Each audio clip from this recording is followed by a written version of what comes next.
Անտառներում աշնան թափուր, երբ թացխավարն է իջնում,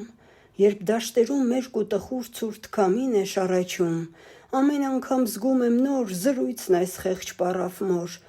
և խորհում եմ, թե արդյոք ուր, մեզնից մոտիկ կամ հեռուն, որ անտերուն չխեղճին հիմա չարի ձեռքն է հարվածում, չգիտեմ երբ և որ շենում, իրեն որդու հարսիքով մի խեղճ պառավ մայր է կենում, ծանրականջ կույր աչքով,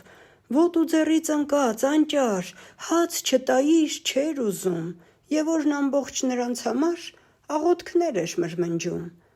Ո՞վ, ասում էր հարսն ամեն օր, մերդ բեռ է իմ վրա, բանս թողած օրը բոլոր փեշն եմ բռնել ես նրա, աչքան կուշտ, ինչքան որ տամ միշտ անեծքը բերանին, նստել է մեր շնչի վրա, տար, կորցր ու ազատվիմ: Այ կին,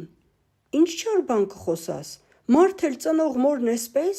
կբարկանա Աստված վրաս, մեղա Աստծո, մեղա քեզ: Բայց ամեն օր հարսն անողորմ ամուսնու սիրտն էր կրծում և խստաբար պահանջում էր իր չար կամքին գոհացում, ու մի օր էլ ճչաց, լացեց, պոկեց մազերը գլխից, վրա պրծավ դուռը բացեց, թե մորդ տար իմ տնից,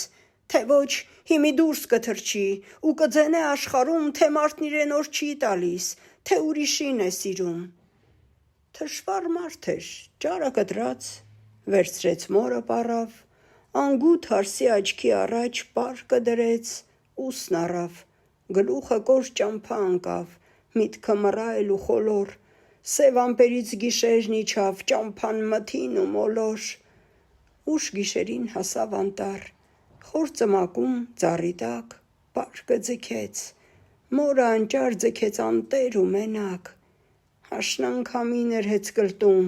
գայլն էր տալիս կալանչին, ոտքը փոխեց, որ դառնա տուն, մոր ձայնն հասավ ականջին: Երթաս բարով, Աստված քեզ հետ, ոտքդ քարի թող չգա, տղաս, վերցրու պարկը քեզ հետ, պարկը տանը պետք կգա: